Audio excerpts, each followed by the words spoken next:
National, kung maalala natin, unang laban din ng RSG. Nung week number 1, ito yung pinanggulat nila against Onyx Philippines. So, I think, kung gagana to, yan yung dapat, ituloy-tuloy na. diba? Yan yung aabangan natin dito sa mismong laban. Lalong-lalo na puro pasagod din yung composition na meron ng Blacklist. Game at number 2, kailangan bumawi at kailangan makaisa na ng RSG against Blacklist International. Matutuldukan na nga ba ang paghahari ng Blacklist against RSG? O ito na yung tuloy-tuloy muli para sa mga agents? It's a collect and select for RSG Philippines. Kasi di ba nagre-research sila. And this time around, madami silang kinolect na information. But sometimes, you need to select kung ano muna yung mag-work and ano yung ma-execute nyo talaga na bagay sa playstyle nyo. It does. Actually, gusto ko yung sinabi mo kasi yun yung maganda no? Hanap ka lang muna mga bagay na gumagana or sa mga hindi. Then tsaka mo pag-eksperimento. Tsaka mo itatry kung gagana. Pero dito sa emblem build natin, feeling ko may mga gana rin Gana nga rin talaga. Pero medyo kinakabahan din ako agad kasi Little Wanderer pa lang yun, pero 4 agad yung mamamataan natin. Mukhang kung nagkataon nga yun, 4v4 teamfight agad Oo nga, no? Tsaka kung mapapansin natin sa mga roamers, pinapagana na talaga nila yung quantum charge. Pero ngayon, Uy, Renny J, flicker, pero aabutin pa rin ng mismong normal skill lang ni Aqua. First blood ay kanilang nakuha. Additional 200 gold para kay Aqua. It's going to be a woe for Aqua na nga lang din. Kasi look at this one. Grabe, kahit sa loob ng tore, papatayin na sila. RSG, mukhang ito na naman sila. Makukuha na naman yung control onto the early. Ang ganda ng reset na ginawa ng RSG dito. Game number 1, medyo, action kung action, pero medyo naging mabagal. Pero sabi ng RSG, sige, activate na natin yung Task Force RSG and Nats. First Blood Leader dito sa ating Season 12 with 5.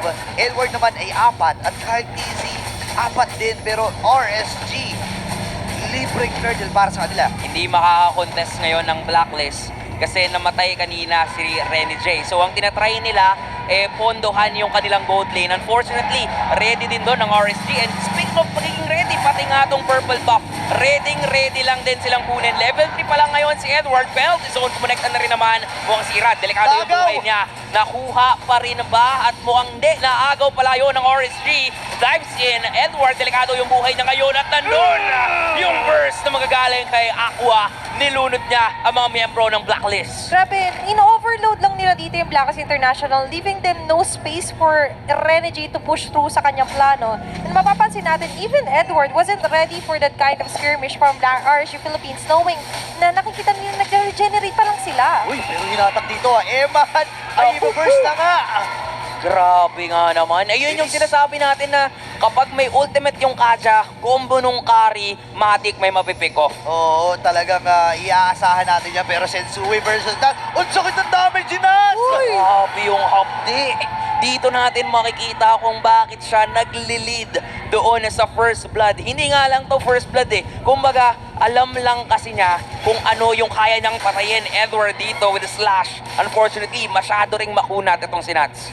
Grabe no, yung capability talaga din Nats dito to go head-to-head against any members from Blacklist International. Talaga na ma-maximize yung potential of Tarisla. And even with the revenge strike kasi, di ba, totally yung mini kuryente kasi kahit ihagis niya yung maso, yun talaga yung dumadali sa opposing side. But for Blacklist International, ang statement game dito is kailangan silang mauna, hindi sila maunahan. Ngayon nga, speaking of unahan, inuunahan na ng RSG, nakapwesto na ni Irad. Check doon sa may mahabang push, hahatakin siya Nahatak siya pero nabalibag doon si Oheb. Walang magagawa ang Blacklist International sa aggression na binibigay ngayon ng Raiders. Pero naagaw din naman ni Sensui at nabawi ni Sensui. Pero dahil doon, alam nila na walang retribution itong si Sensui at libreng bagong na naman most likely para dito sa RSD. Task Force RSD is up at basag na rin yung Torre sa ibaba. Parang sumigaw pa nga doon si Irad, parang eto na, nakakabawi tayo ulit. Chill lang. Sige na lang muna, wala masyadong lalalim. Speaking of which, kita naman natin, kahit lumalalim mga the jungle side si Nats, but still he ensures na hindi makakapag-push off ng lane doon si Edward. Yan ngayon, Edward at ang buong kubunan ng Blacklist kailangan din kumapit. RSG with 3.3k gold lead. Napakaganda ng early game na pinapamalas nila. Nabasag at na-maximize yung energy shield doon sa may bandang ibaba. Dito rin sa itaas halos naubos na dito ni Nats. Makikipagpalit na rin ng lane itong si Eman at talagang liniliteral niya na napayaman Grabe ang nga. kanilang pinapamalas. Kahit na namatay siya nung early, may bawi naman talaga ngayon ang RSG Philippines. Meanwhile, for Blacklist, Bawi tinatry din nila ng trade doon sa may bandang ibaba. Nandiyan yung ultimate magagaling kay Oheb, draws to secure the trade on the turret. Mukhang magiging effective at magagawa naman ng Blacklist International yung kanilang pakay, pero nandito na ang mga miyembro ng RSG. Maghahabol ba sila? And that's with a flicker. May flicker din doon si Haji.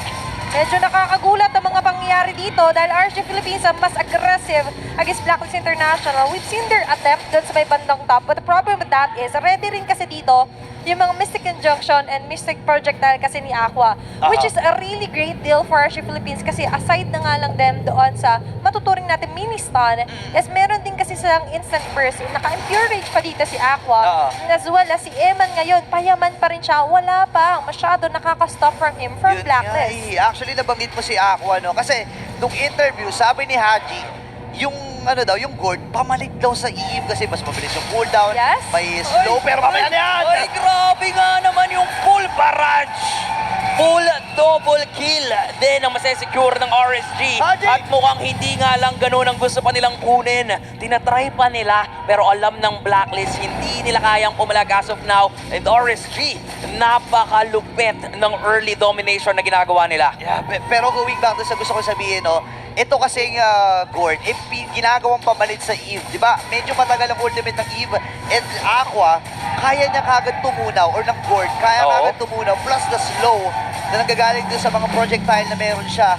At libreng turtle muli para sa RSG, tuloy-tuloy ang pagbalon ng kanilang halamangan. And maganda actually yung ginagawa dito ni Light, aside from what Nats is doing, talagang ini-establish yung dominance, nag-aaurahan sila, Yeah, di ba? oo. And aside from that, kita mo, nakita niya hindi man natin masyado ma-out-represent Sui, edi ilayo natin siya sa mga objectives. Yun talaga yung napapansin natin na pinapamalas ngayon ng RSG. Babasag din sila or may attempt sila na magbasag doon sa may middle lane.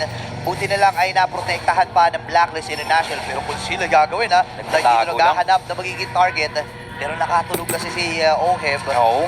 Kaya lang ang problema, hindi na nila mapoprotektahan yung gitna. Medyo nakakayamot din kasi yung lineup ng RSG eh. Kung hahabulin mo at itatry mong patayin si Aqua, magiging problema nyo naman si Eman. Yeah. Diba? It's either of the two na nakikita natin, lagi din silang magkasama sa teamfight. Ang layo nung dalawang heroes na yan. Ang layo ng dalawang players na yan. So, mahirap for Blacklist na pumikoff ng isa, pumatay ng isa, kasi may isa pang matitira. Tsaka ang hirap ng buhay ni Rene J dito kasi kung papansin nyo, papalapit pa lang siya, looking at this instant replay, isa na rin siya sa pinaka nakihirapan. Ayun, And no? aside from that, lang ganda nung pag-enable nila dito ng posisyon ni Emo, the full barrage. Grabe nga. As you mentioned, that's a full double kill going to RSG Philippines. And each and every time kasi na nag-check din ng bushes dito si Sensui, there's Nats on the lookout for him. He's the walking CCTV right now for RSG Philippines and looking at the item builds.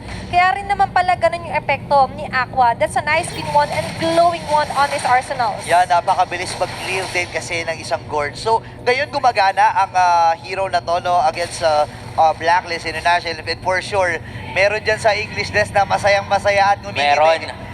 Shoutout kay JC Rezabek, aka Naisu. Isa sa mga gourd user at Si, malulupit. By the way, global yan, top Si global. General Tuna. Si General Tuna, pero ngayon sa ibaba naman, si Irad. Ay, kanilang bibigyan, pero may kung sila magsagot, Natunaw doon. Itong si Rad, naghahanap ng counter. Grabe nga naman ang penalty zone. Magagaling kay Nats, pati na rin. Si Light ay may set up. Dalawa yung kill na masesecure ng RSG. Hindi pwedeng wala silang bawi. May bawi, may kapalit. Pero yung aura doon sa Torre ay nagamit na rin. At ngayon, Lord ay available para sa RSG Philippines. Damage received. Talaga nangunguna si Sensui dito. Siya yung ready. Siya yung sinasalo niya. Binibigay niya yung buong katawan niya para lang ma-absorb. Nagiging sponge siya doon sa mga damage na binibigay ng RSG. it's raining crowd controls for RSG Philippines. Kasi napapansin nyo, kapag tumalon na dito si Nats, sasabihin nila, tumalon ka na, sige ako naman. my turn, my turn. Oo, si Aqua sa likod, tapos sa kayo magsitalunan, sige, magbibigay na ako ng confetti. Yun Diba? nga. Yun yung masigabong palakpakan na pan-deliver dito ng Party. damage ng RSG Philippines. Whilst for Blacklist kasi, more on pick-off kasi yung gusto nilang i-attempt dito for RSG. But what will happen kung hindi sila masyado nagbubukod-bukod? Yun Oo. nga. Diba? Tsaka ito yung literal na type all chat. My turn. turn. Tapos yung all chat, target black OHEB.